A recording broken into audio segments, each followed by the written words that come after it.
안녕하세요. 네, 함께 기도하시겠습니다.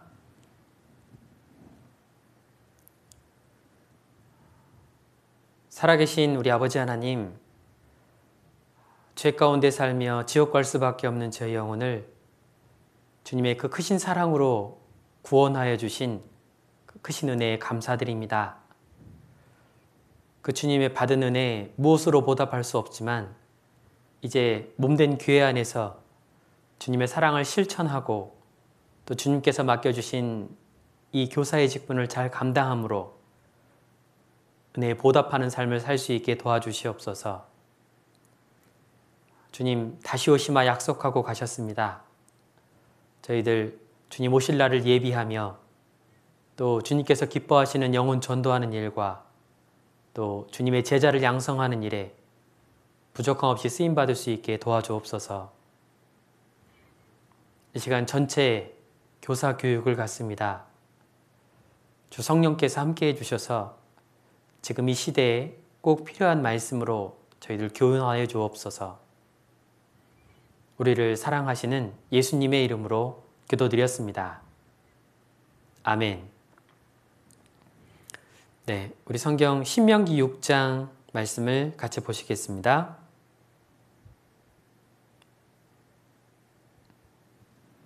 신명기 6장 4절, 5절 말씀입니다. 신명기 6장 4절, 5절입니다.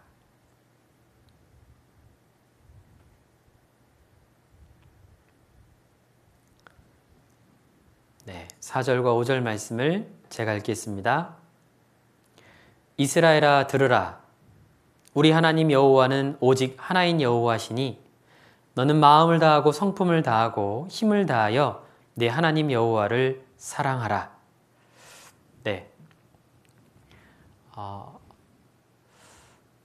우리 교회학교의 아이들이 이런 코로나 시기에도 우리 선생님들의 수고와 헌신으로 하나님의 말씀으로 잘 양육되어지고 있습니다.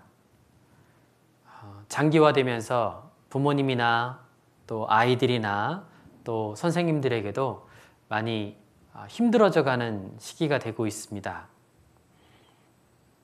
이 어려운 시기가 분명 하나님께로부터 온 것은 알고 있기 때문에 이 가운데서 우리가 해야 할 일을 충실하게 하고 또 기도 가운데서 하나님께 지혜를 구한다면 하나님께서 분명 더 큰 지혜와 능력으로서 도와주실 것을 믿습니다. 여호와를 앙망하는 자에게 새 힘을 주신다 약속해 주셨으니까 우리 그 약속 믿고 이럴 때일수록 더욱더 더 하나님을 바라보고 하나님의 지혜, 하나님의 능력에 기대서 이 어려운 시기를 잘 극복하시면 좋겠습니다. 오늘 말씀의 주제는 신앙교육의 목적입니다. 우리가 아이들에게 후세대에 지금 신앙을 교육하고 있습니다. 먼저는 어른들이 말씀을 통해서 또 여러 가지 교제를 통해서 얻게 된 그 신앙에 대해서 하나님에 대해서 후세대에 가르쳐 주는 거예요. 그런데 그 신앙 교육의 목적을 우리가 어디에다 둘 것인가? 우리는 교회학교의 교사로서 우리 교회학교의 교육 목표가 이 전도서에 나와 있는 말씀처럼 하나님을 경외하고 그 명령을 지킬지어다 라는 것을 압니다. 자, 이것은 우리 교회학교의 교육 목표라면 전체적으로 신앙생활을 하는 목적은 과연 무엇일까? 목표하고 목적하고 좀 다릅니다. 목표는 어떤 도달해야 할 수준, 이게 이제 목표라면 목적은 나아가야 할 방향을 가리킵니다. 그러니까 어떤 방향을 가지고 어떤 목표를 두고 할 것이냐, 이건 좀 다릅니다. 우리의 목표가 하나님을 경외하고 그 명령을 지키는 것이라면 우리는 어떤 방향성을 가지고 아이들에게 가르쳐야 되냐 생각했을 때 우리는 아이들이 하나님을 사랑하도록 가르쳐야 됩니다.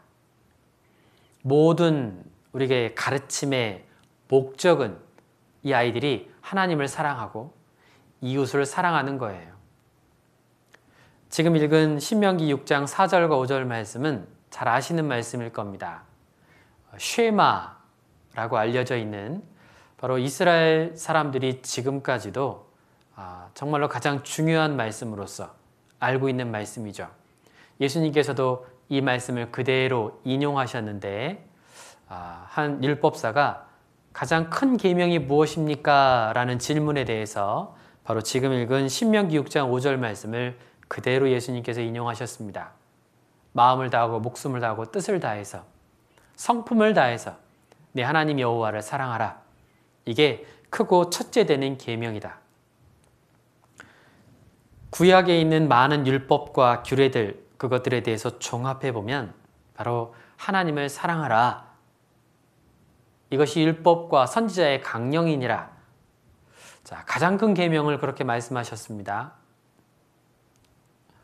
두 번째 계명은 내 이웃을 내 몸과 같이 사랑하라 라고 하셨어요.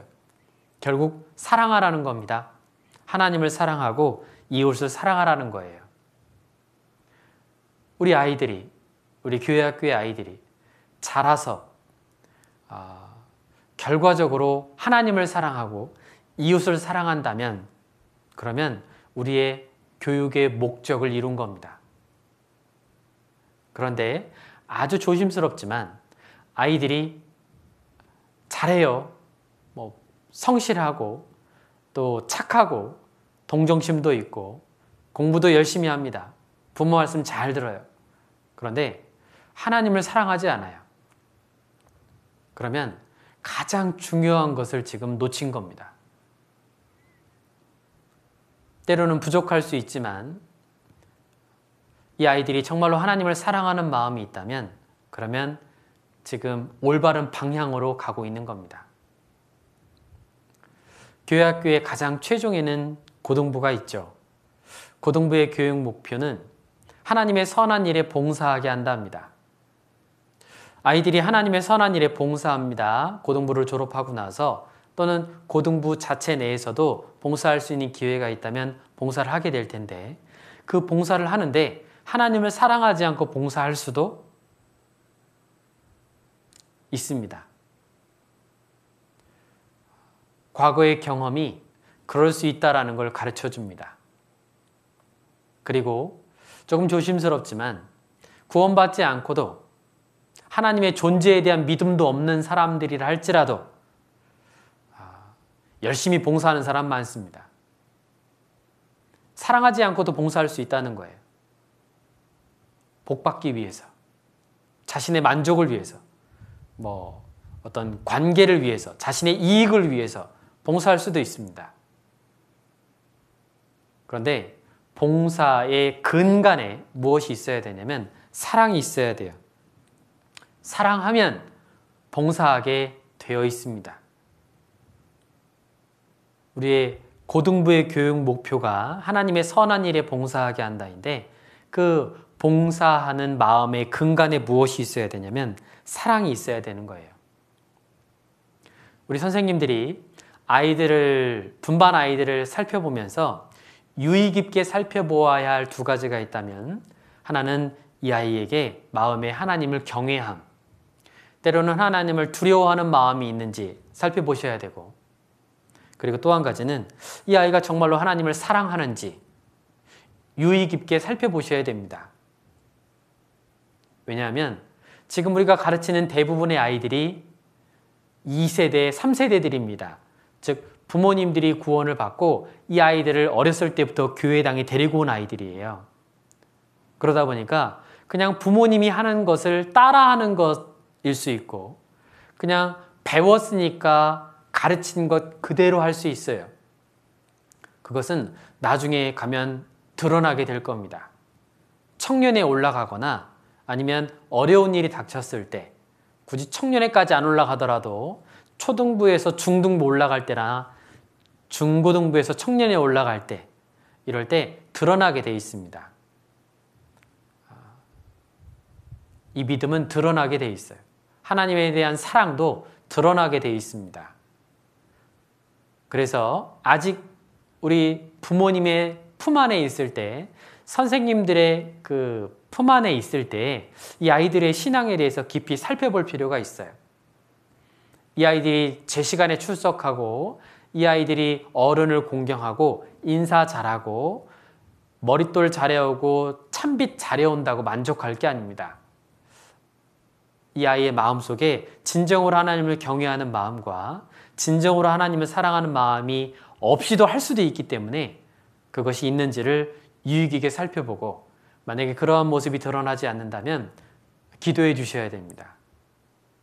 이 아이가 진정으로 하나님을 사랑할 수 있도록 먼저 하나님의 사랑을 깨닫고 구원받고 진정으로 하나님을 사랑하는 마음을 가질 수 있도록 선생님들이 기도해 주시고, 때로는 교제도 해주셔야 됩니다.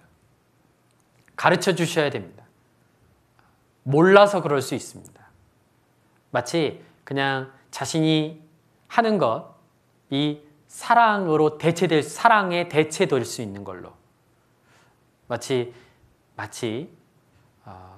돈 잘 벌어다 주면 자식을 사랑하는 것으로 착각할 수 있습니다. 그런데 돈 벌어다 준다고 사랑하는 건 아닐 수도 있어요. 그것처럼 우리가 신앙교육의 목적, 그것이 사랑임을 알 때 그것에 대해서 관심을 가지고 기도해 주시고 그것을 목표 삼아서, 목적 삼아서 가르치셔야 되겠습니다. 우리 로마서 13장을 보겠습니다. 로마서 13장 8절입니다. 로마서 13장 8절.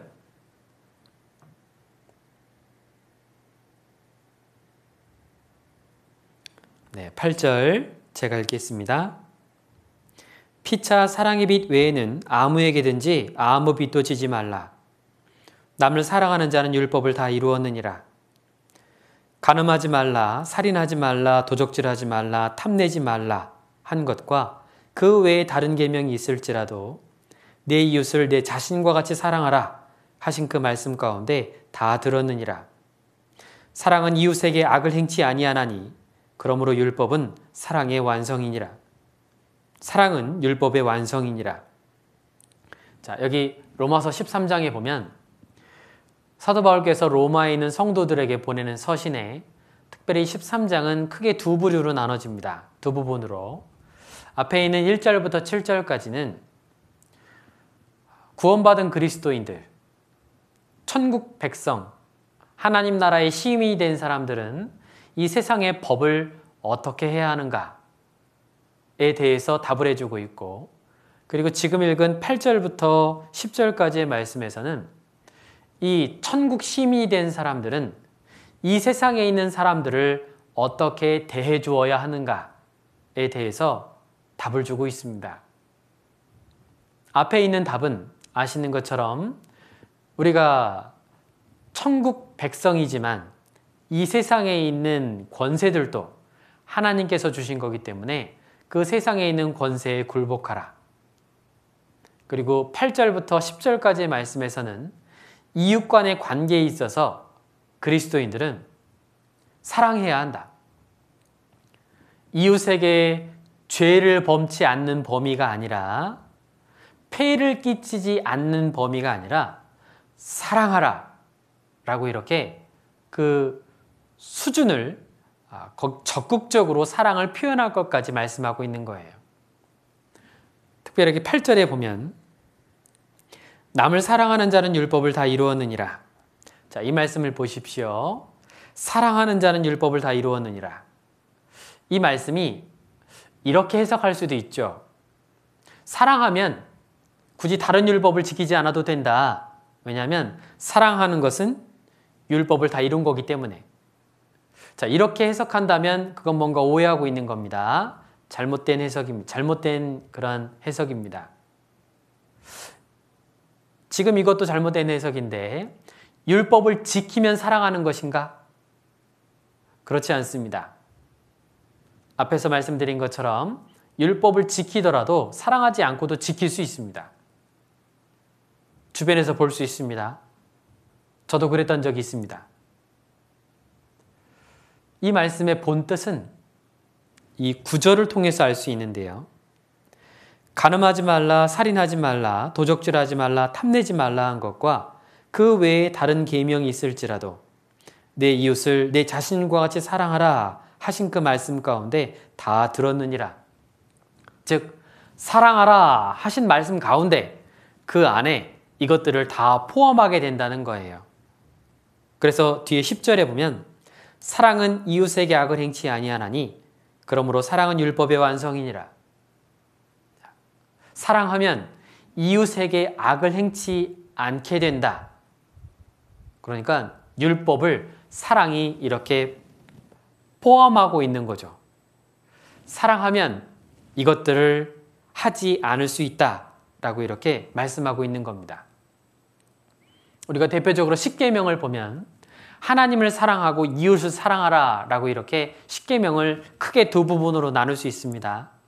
그런데 생각해보면 하나님을 사랑하면 그러면 하나님 말고 다른 신을 섬길 수 없게 되고, 하나님을 사랑하면 어떤 형상 만들어 놓고 절하지 않을 수 있겠고, 하나님을 사랑하면 하나님의 이름을 망령되이 걷지 않을 수 있겠죠. 사람이 사람에게 짓는 죄들, 지금 이 9절에는 그 말씀들을 인용하고 있는데, 살인하지 않고 간음하지 않고 도적질하지 않고, 그것은 사랑하면 그것을 당연히 할 수 있는 거예요. 자, 그러면 이렇게도 생각할 수 있습니다. 이런 죄를 지었을 때 우리가 안타까워해야 될 것은 무엇이냐면 바로 사랑하지 않는 것을 안타까워하셔야 돼요. 하나님을 사랑하지 않는구나. 죄를 지으면 이 아이가 하나님을 사랑하는 마음이 없구나. 이웃에게 형제를 미워하거나 또는 용서하지 못하거나 또는 어떤 폐를 끼치는 죄를 지었을 때 우리가 안타까워해야 될 건 그 사람에게 손해를 끼쳐서 안타까워할 것이 아니라 그 친구를, 이웃을 사랑하지 않는구나, 그것으로서 안타까워해야 된다는 겁니다. 우리의 신앙교육의 목적은 바로 사랑입니다. 지금 선생님들에게 말씀을 드리고 있는데 우리 선생님들 개인에게도 그건 마찬가지입니다. 내가 신앙생활을 하면서 무엇인가 한계에 부딪혀 있습니다. 하나님께 드려지는 수고에, 하나님께 드려지는 물질에, 또는 자꾸자꾸 넘어지는 죄에, 이런 것들이 있다면 그것으로 안타까워하지 마시고 내가 하나님을 사랑하는 마음이 없구나, 내가 이웃을 사랑하는 마음이 없구나, 그것으로서 안타까워하셔야 됩니다. 사랑하면 지킬 수 있고 헌신할 수 있습니다. 자, 우리 열왕기상 5장을 보겠습니다. 열왕기상 5장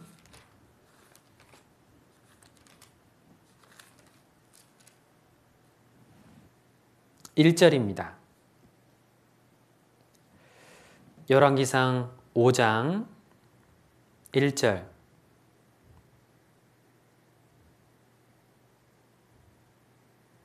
네, 1절 말씀을 제가 읽겠습니다.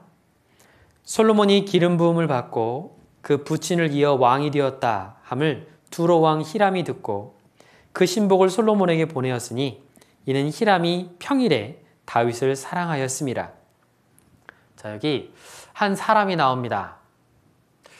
우리에게는 익숙치 않은 이름인데 두로 왕 히람이라고 하는 사람이에요. 이방 사람이죠. 그런데 그 두로 왕 히람이 다윗을 사랑했답니다. 물론 성경에는 왜 두로 왕 히람이 다윗을 사랑하게 되었는지, 무엇 때문에 사랑하는지 잘 모릅니다. 성경에 안 나와 있어요. 잘 모르지만 이 히람이 다윗을 사랑했답니다. 그 사랑에서 그 뒤에 어떤 내용들이 나오냐면 이 솔로몬의 부친이죠. 다윗을 사랑하니까 그 아들 솔로몬이 왕이 됐다는 말을 듣고 함께 기뻐합니다. 그리고 또 뒤에 쪽에 보면 이 솔로몬이 성전을 짓고 궁전을 짓는 데 있어서 도와줘요. 일꾼들을 이렇게 보내줍니다. 특별히 아주 일 잘하는 일꾼들로 골라서 보내줘요. 자, 사랑의 표현으로서 이 두로왕 히람이 이것들을 한 거예요. 자, 그런데 문제는 그 사랑에 조건이 걸려 있습니다. 여기 9절에 보면 5장 9절에 보면 내 종이 레바논에서 바다로 수운하겠고 내가 그것을 바다에서 때로 엮어 당신이 지정하는 곳으로 보내고 거기서 그것을 풀리니 당신은 받으시고 나의 원을 이루어서 나의 궁정을 위하여 식물을 주소서 하고 11절 솔로몬이 히람에게 그 궁정의 식물로 밀 2만 석과 맑은 기름 20석을 주고 해마다 그와 같이 주었더라. 자, 두로왕 히람이 다윗을 사랑해서 그 아들 솔로몬을 도와줍니다. 그런데 조건이 있어요. 무엇인가를 요구합니다. 궁전 짓는 거, 성전 짓는 거 도와주긴 하는데 훌륭한 일꾼들을 보내주긴 하는데 왕된 것을 같이 기뻐해 주긴 하는데 그 도와줌에 대한 대가를 요구해요. 사랑은 사랑인데 조건적인 사랑을 하고 있죠.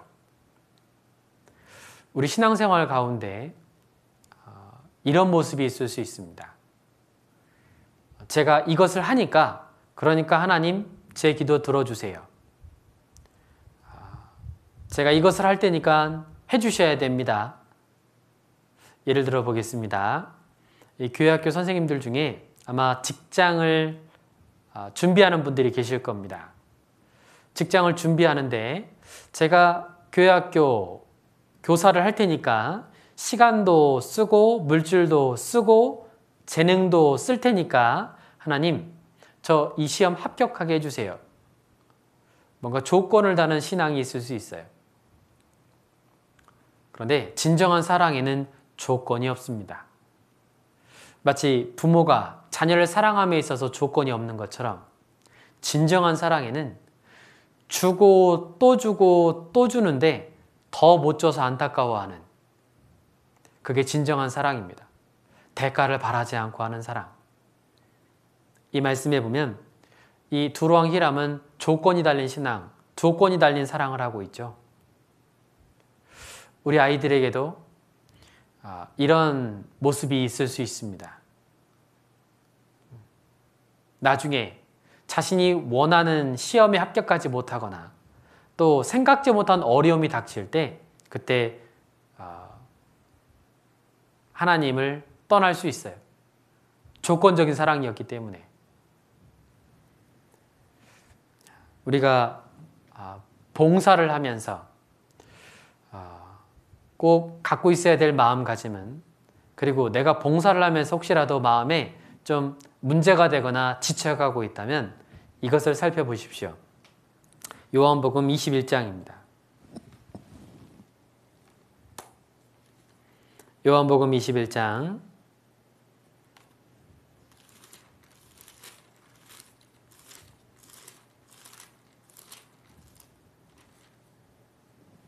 15절입니다.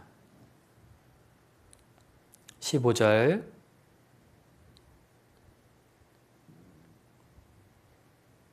네, 15절 제가 읽겠습니다.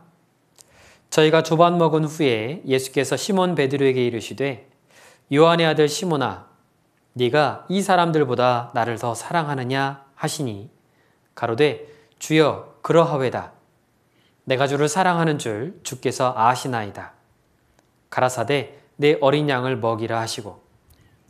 자, 잘 알고 있는 요한복음 21장에 나와 있는 베드로의 신앙 고백, 사랑 고백입니다. 주께서 제가 주님을 사랑하는 줄을 주께서 더 잘 아시지 않습니까? 예수님은 동일하게 부활하신 예수님께서 베드로에게 3번을 물어보시는데 똑같이 물어보십니다. 거기에 베드로가 똑같이 대답해요. 네, 제가 주를 사랑하는 줄 주께서 아십니다. 그런데 예수님의 질문을 보면 한 가지 유념해서 봐야 될 게 있습니다. 무엇이냐면 네가 이것들보다도 나를 더 사랑하느냐. 비교급을 쓰고 있죠. 사랑하긴 사랑하는데 그런데 이런 것들보다도 나를 더 사랑하느냐. 또는 이 사람들보다도 나를 더 사랑하느냐. 이렇게 가장 사랑하는 하는지를 여쭤보고 계시죠. 베드로가 그것에 대해서 대답을 합니다. 네, 주님께서 하십니다.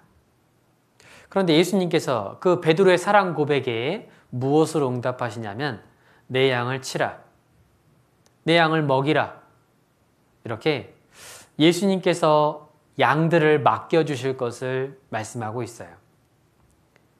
양들을 치고 돌봐주는 것은 헌신이 필요합니다. 수고가 들어가요. 그런데 그 헌신과 수고와 봉사에 필요한 것이 있다면 다른 것이 아니라 네가 저 양을 사랑하느냐? 저 양이 사랑스러워 보이느냐? 이렇게 질문하신 게 아니라 나를 사랑하느냐? 네가 나를 사랑하냐? 라고 물어보신 다음에 그러면 내 양을 치라. 내 양을 먹이고 돌봐주라. 이렇게 양을 맡기십니다. 하나님께서 양들을 우리 선생님들에게 맡겨주셨습니다. 분반 아이들을 맡겨주셨어요. 내가 혹시 지쳐간다면, 내가 혹시 자꾸 피곤해져 가고 이것에 충실하지 못하고 있다면, 그러면 다른 데 문제가 있는 게 아니라 내가 주님을 진정으로 사랑하는 마음이 있는지, 그 사랑이 식은 것은 아닌지, 첫사랑을 잃어버린 것은 아닌지 그걸 살펴보아야 하겠습니다.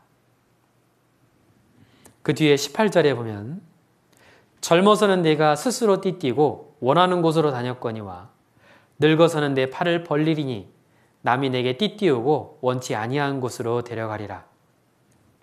예수님에 대한 사랑 고백을 했는데, 그런데 그 예수님께서 말씀하시기를 네가 젊어서는 네 스스로 원하는 곳을 다녔지만 이제 나이가 들면 들수록 이제 늙어서는 네가 손을 벌리리니 네가 원치 않는 곳으로 너를 데려가리라. 이제 자신이 원하는 대로 살아가는 게 아니라 이타적인 삶, 다른 사람을 위한 삶을 살아가게 될 것에 대해서 말씀하고 있어요. 하나님을 사랑하면 그러면 이제 내가 원하는 대로 사는 게 아니라 하나님이 원하시는 대로 살게 돼 있습니다. 아이를 낳아 보니까 이제 나를 위한 삶이 아니라 이제 다른 사람을 위한 삶으로서 바뀌어지게 되더라고요. 저를 위해서 하는 것은 하루 24시간 중에 사실 거의 없어요. 저만을 위해서 보내는 시간은 거의 0일 때도 많습니다. 잠자는 것이 저를 위한 것이라면 그 잠자는 시간 빼고, 1980년대 한 시가 나왔는데요. 그 시의 제목이 서른 잔치는 끝났다. 혹시 아십니까? 그 시집을 보면 서른, 그 제목이 그래요. 서른 잔치는 끝났다.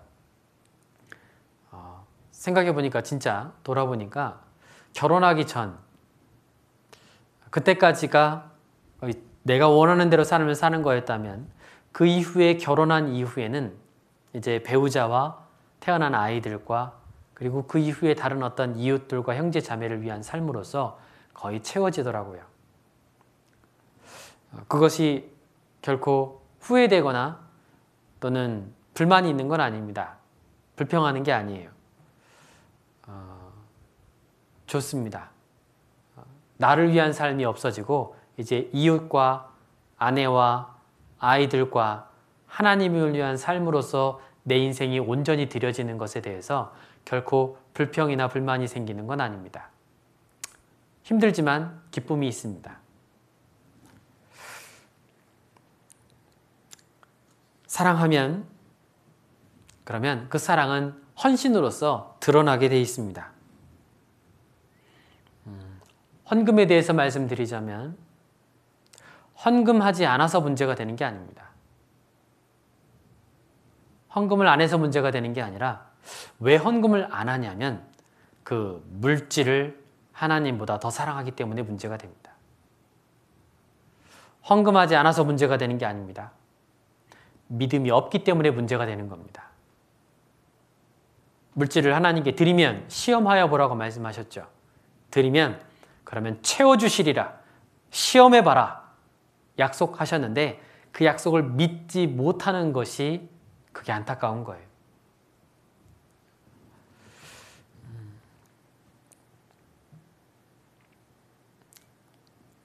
우리가 하나님을 향한 헌신에 있어서 내가 왜 헌신하지 못할까? 내가 왜 수고하지 못할까? 그것은 하나님을 사랑하는 마음이 없거나 식었기 때문일 거예요. 하나님을 사랑하면 이렇게 헌신하게 되어 있습니다. 그리고 하나님을 사랑하면 그러면 그것으로서 나타나는 현상이 또 한 가지가 있는데 형제 자매를 사랑하게 되어 있습니다. 우리 성경 요한복음 13장을 보겠습니다.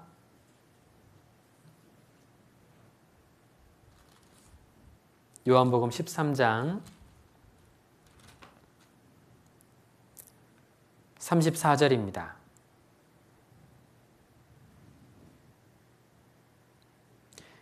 요한복음 13장 34절입니다. 네, 제가 읽겠습니다.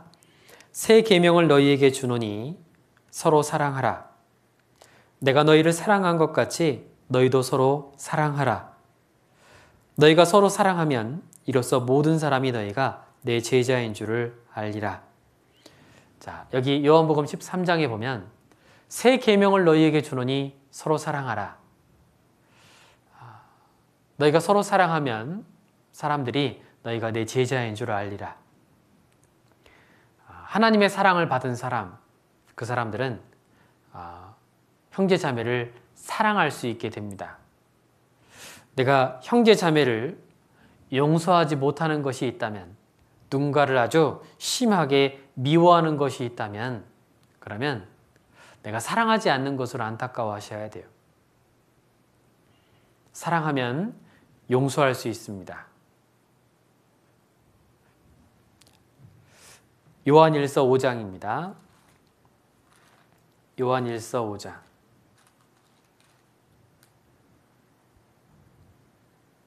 요한일서 5장 3절입니다.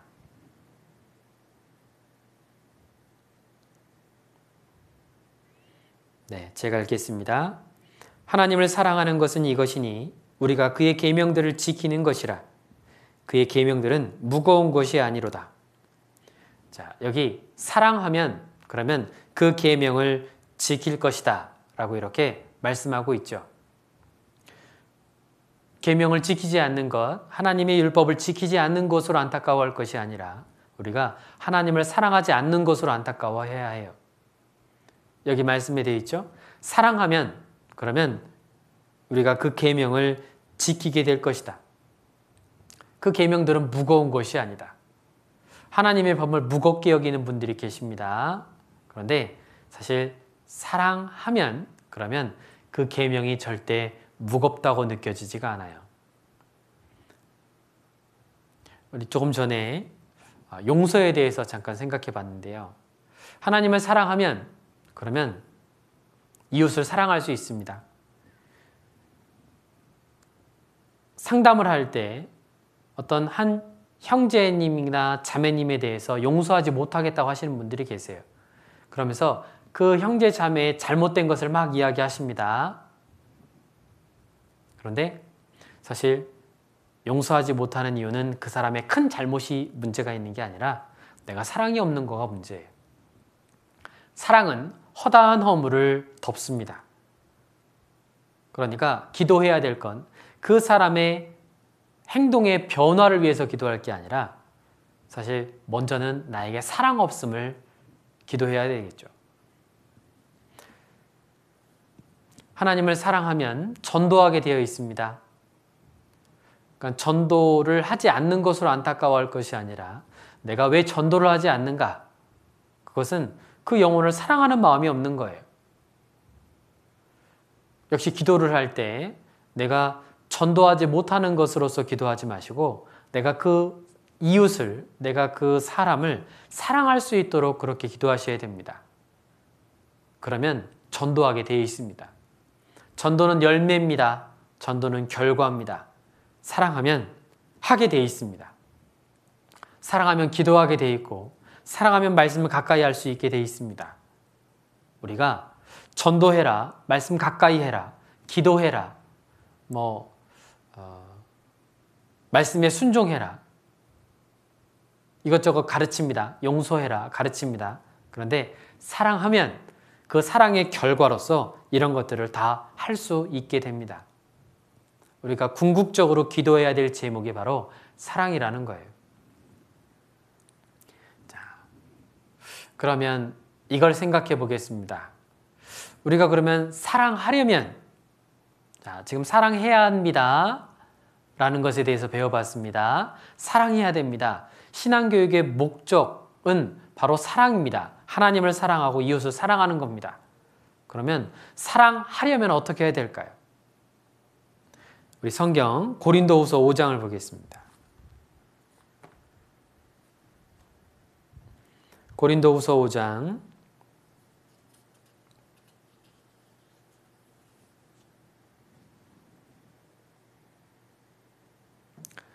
고린도후서 5장 13절입니다.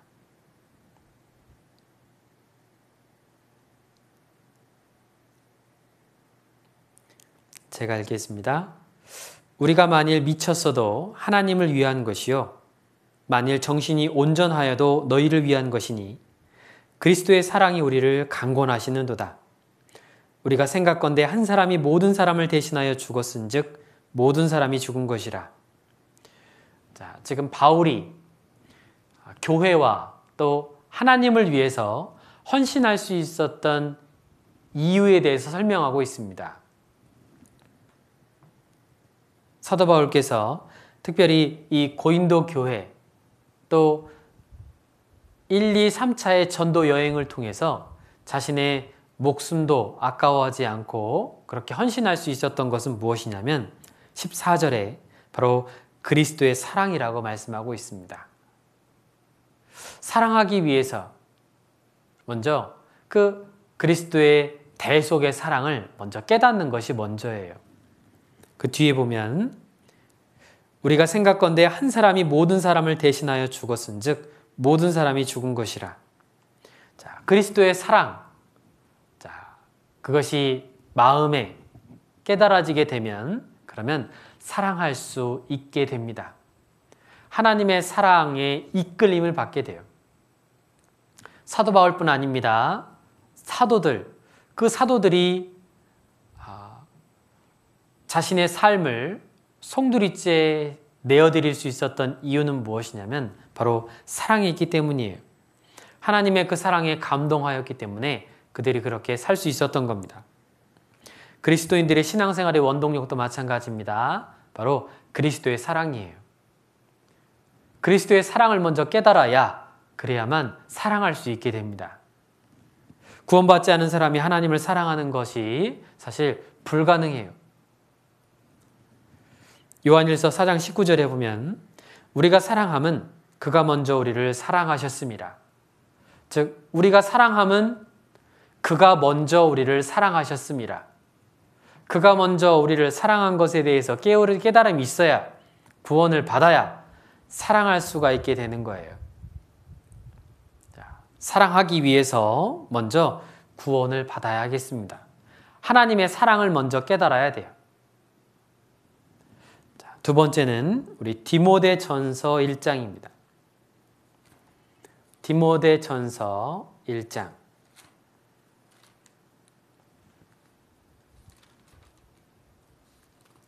디모데전서 1장 5절입니다.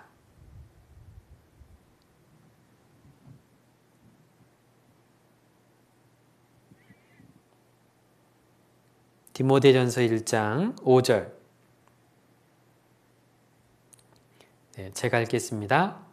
경계의 목적은 청결한 마음과 선한 양심과 거짓이 없는 믿음으로 나는 사랑이거늘. 자, 여기 말씀해 보니까 경계라고 했는데 이 경계는 교훈이라고 보시면 되겠습니다.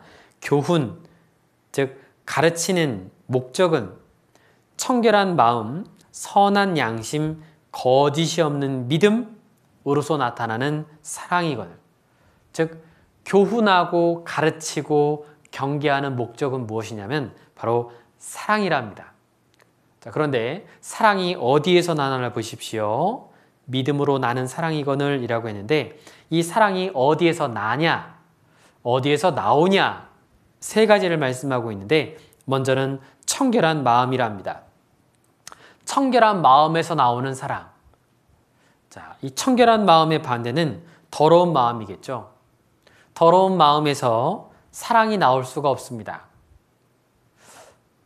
깨끗한 마음에서 사랑이 나올 수가 있는 거예요.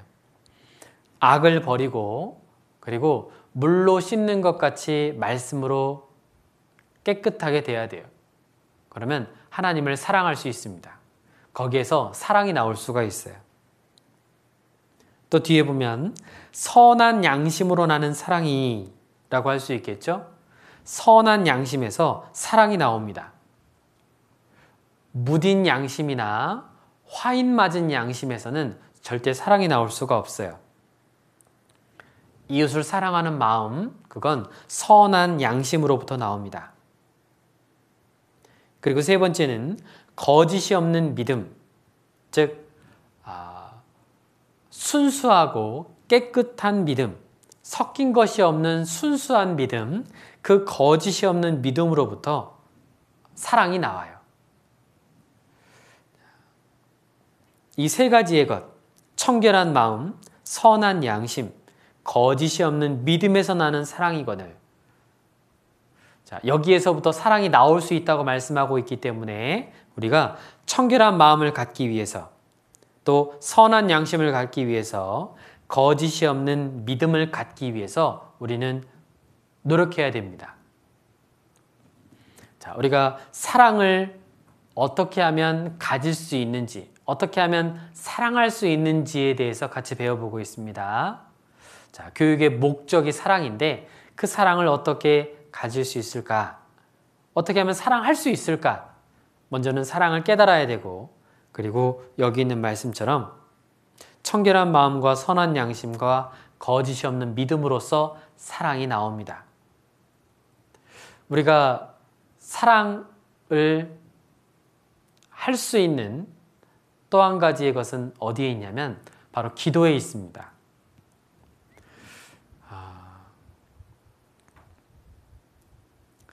우리가 분반 아이들을 만나게 될 때 그 아이들이 사실 나하고는 피 한 방울 안 섞였어요.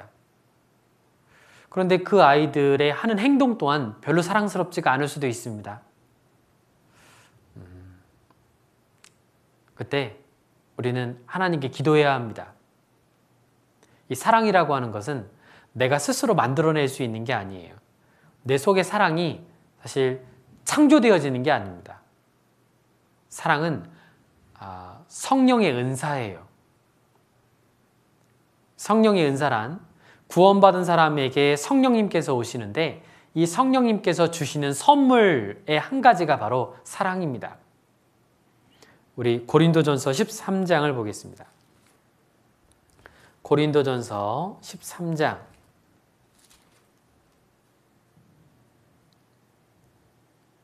고린도전서 13장 13장의 바로 위가 12장 31절인데요. 제가 12장 31절을 읽어보겠습니다. 너희는 더욱 큰 은사를 사모하라. 내가 또한 제일 좋은 길을 너희에게 보이리라. 자, 이렇게 12장의 마지막 절에서는 가장 큰 은사, 그 위에 고린도전서 12장에는 많은 성령의 은사들이 나와 있습니다. 은사에 대해서 설명하고 나서 마지막에 내가 너희에게 가장 큰 은사를 보이리라 라고 하고 나서 13장에 사랑이 나와요. 즉 가장 큰 성령의 은사, 우리가 사모하고 간절히 구해야 될 것은 무엇이냐면 바로 사랑이라는 거예요. 사랑은 은사입니다. 선물이에요. 이것을 우리가 구해야 합니다. 선생님들은 아마 기도하실 겁니다. 이 교사로서의 직분을 충성되게 행할 수 있도록 기도하실 겁니다. 아이들의 삶의 변화에 대해서 기도하실 겁니다. 그런데 꼭 기도해야 될 게 있습니다. 무엇이냐면 내가 이 아이들을 사랑할 수 있도록 기도하셔야 됩니다. 내가 이 아이들을 사랑하면 그러면 헌신하게 되어 있습니다. 내가 이 아이들을 사랑하면 그러면 열심을 낼 수 있습니다. 내가 아이들을 사랑하면 이 아이들을 위해서 기도해 줄 수 있습니다. 사랑하면 이 아이들의 삶을 변화시킬 수 있습니다. 그럼 내가 진정으로 구해야 되는 것은 다른 것이 아니라 이 아이가 내일 늦지 않게 해주세요. 내일 이 아이가 머릿돌을 하게 해주세요. 이 아이가 전도하게 해주세요. 그에 앞서서 가장 중요한 건 이 아이를 내가 사랑할 수 있도록 해주시고 이 아이가 사랑할 수 있게 해주세요.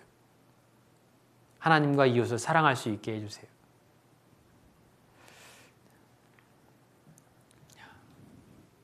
지금 우리가 사랑을 어떻게 할 수 있는지에 대해서 배우고 있습니다. 이 아이들에게 이 아이들이 사랑하기 위해서 우리가 가르쳐 줘야 됩니다. 그것이 제일 중요하다라는 것. 다른 것이 중요한 게 아니라는 것. 하나님을 사랑하는 것이 제일 중요하다는 것. 이웃을 사랑하는 것이 정말로 중요하다라는 걸 가르쳐 주셔야 됩니다. 그리고 이렇게 사랑하는 것이다 라고 본을 보여주셔야 됩니다. 부모로서 사랑은 이렇게 하는 것이다 라는 걸 가르쳐 주셔야 되고 교사로서 이렇게 사랑하는 것이다 라고 이렇게 가르쳐 주셔야 됩니다. 실제 사랑하지만 사랑을 표현하지 않으므로 실제 그 사랑이 성장하지 못하는 경우를 봅니다. 배우지 못한 사랑, 경험하지 못한 사랑은 점차 작아질 수밖에 없죠. 사랑을 내가 배우고 보고 받으면 그러면 나도 그 사랑이 마치 샘물을 솟구쳐 내는 것처럼 실제 사랑을 이렇게 솟구쳐 낼 수 있습니다.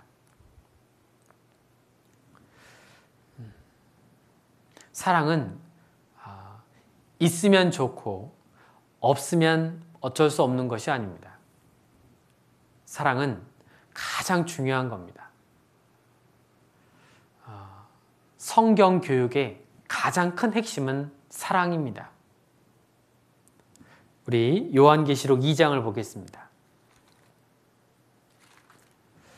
요한계시록 2장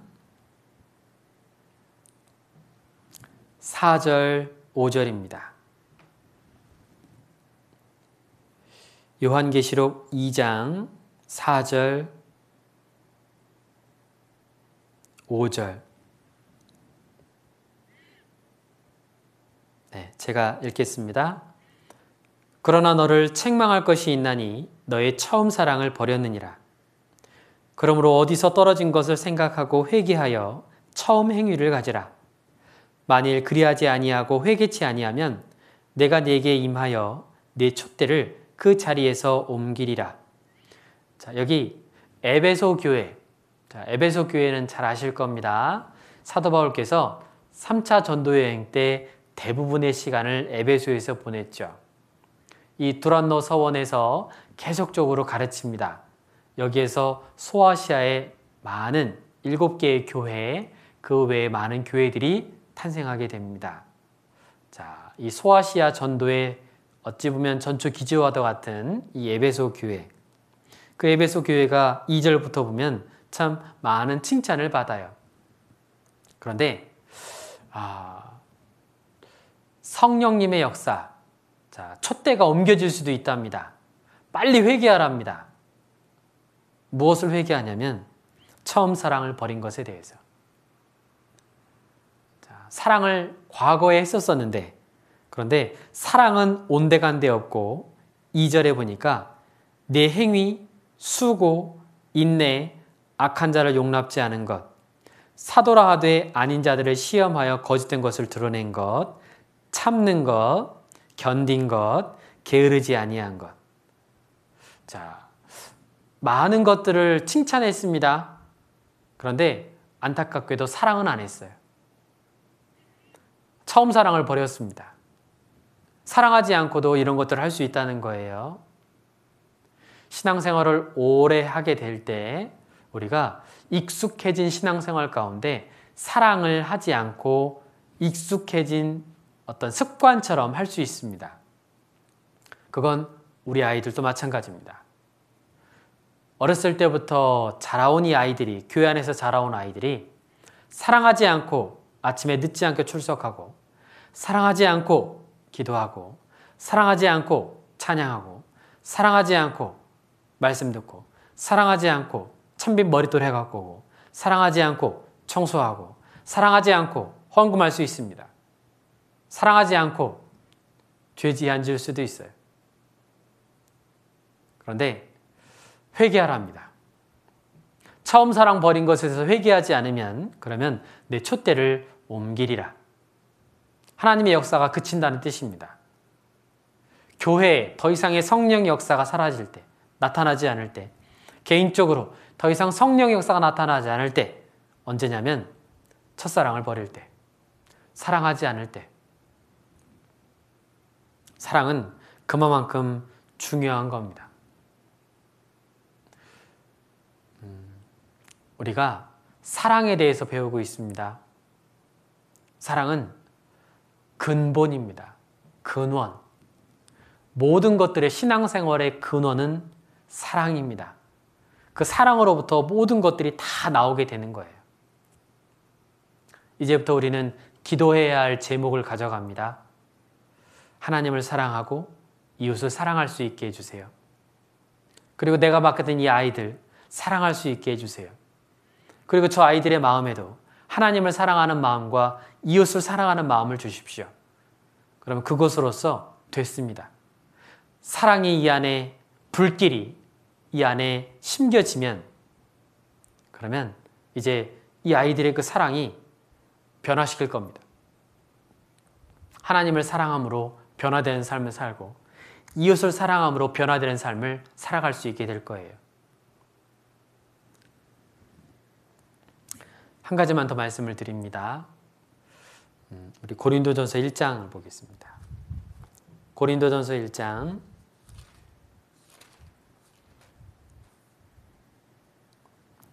25절입니다. 고린도전서 1장 25절.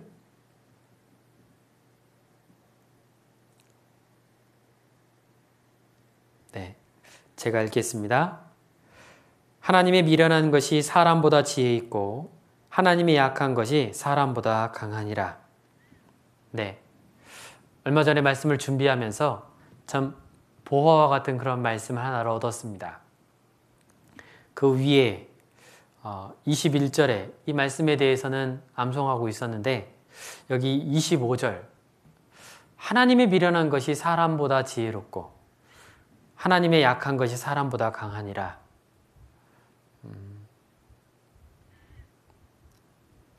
우리가 아무리 지혜롭게 한다 할지라도 하나님의 미련한 것은 사람보다 지혜롭습니다. 하나님께 구해야 된다는 뜻이죠. 하나님의 약한 것이 사람보다 강하니라. 우리가 진정 의지해야 되고 또 기대해야 될 것은 무엇이냐면 하나님의 지혜와 하나님의 능력입니다. 교사로서, 다음 믿음의 후세대를 양성하는 교사로서 꼭 명심해야 될 말씀이라는 생각이 듭니다. 하나님의 지혜, 하나님의 능력, 하나님께로부터 오는 사랑, 이 모든 것들이 하나님께로부터 있으니 우리는 이제 하나님께서 주시는 지혜와 능력과 사랑으로서 봉사할 수 있도록 하나님께 구해야 하겠습니다. 네, 말씀 여기까지 드리도록 하겠습니다. 같이 기도하시겠습니다. 우리를 사랑하시는 고마우신 아버지 하나님, 우리에게 귀한 구원의 선물을 주시고 그 그리스도의 사랑으로서 우리를 강권하여 주시니 감사합니다. 우리 선생님들, 주님의 주시는 그 사랑에 매여서 더욱더 힘있게 수고하고 헌신하며 기쁨과 자원함으로 이 교사의 직분 감당하게 도와주옵소서. 이 선생님들의 수고와 헌신을 통해 하나님께서 사랑하시는 귀한 우리 영혼들이 하나님의 말씀으로 잘 양육되고 또 성장해서 이 다음에 교회의 기둥과도 같은 귀한 일꾼들로 자라나가게 되길 기도합니다. 우리를 사랑하시는 예수님의 이름으로 기도드렸습니다. 아멘. 네, 마치겠습니다.